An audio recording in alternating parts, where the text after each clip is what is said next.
হৈছে 20 জুন বিষ্ণু ৰাভা দিৱস। তেখেতৰ আজিৰ দিনটোতে মৃত্যু হৈছিলে। তেখেতৰ আজি মৃত্যু বাৰ্ষিকী।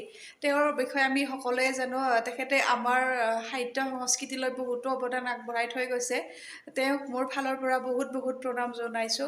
বলক এতিয়া ভিডিঅ'টি আৰম্ভ কৰোঁ। Hello' friend, good morning. কি খবৰ? আশা কৰোঁ সকলো ভালে আছে। আৰু মই পূৰ্বী পুনৰবাৰ স্বাগতম জনাইছোঁ মোৰ অন্য এটি ভ্লগলৈ। আশা কৰোঁ ভ্লগটি চাই সকলোৱে ভাল পাব। এতিয়া মই কাম বন কৰি আজৰি হৈ লৈছোঁ, গা পা ধুই আহিছোঁ জাষ্ট। এতিয়া মই দিনৰ দিনটো কি কৰোঁ অলপ থুলমূলকৈ দেখুৱাবলৈ চেষ্টা কৰিম। আপোনালোকে ভিডিঅ'বোৰ চাই থাকিব।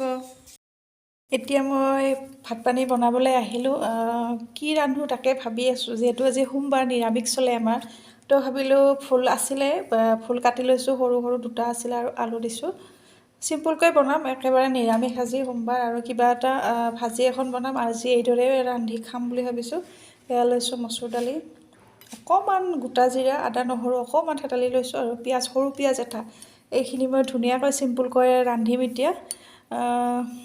তাৰপিছত কিবা এটা কৰিম আৰু চাই থাকিব। এতিয়া মই ভাত পানী খাই আজৰি হৈ লৈছোঁ, একেবাৰে ফ্ৰী।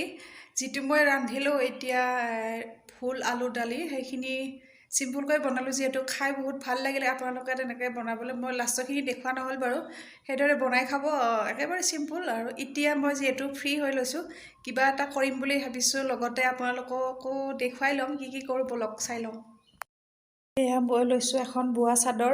মই নিজ হাতে বোৱা হয় এইখনৰ অকল চাদৰখনহে আছে, মেখেলাখন লগাবলৈ আছে।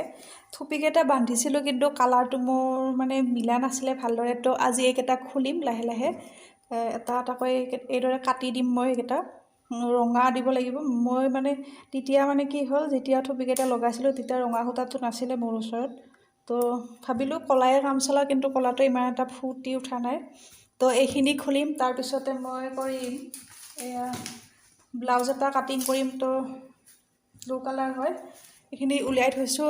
আজি কাটিং কৰি থ'ম, কিন্তু কেতিয়ালৈ চিলাই কৰি কমপ্লিট হ'ব সেইটো মই ক'ব নোৱাৰোঁ। কেতিয়াবা এটা ব্লাউজ চিলাওঁতে মোৰ অলপকৈ যিহেতু চিলাই থকা হয়, তো মোৰ 2 দিন 3 দিন লাগি যায়, কেতিয়াবা এদিনতো হৈ যায়। ক'ব নোৱাৰোঁ, সময়ৰ লগত কথা। তো আজি এইখিনি এতিয়া মই কাটিং কৰিম। আৰু ভিডিঅ'টি চোৱাৰ বাবে বহুত বহুত ধন্যবাদ। Thank U.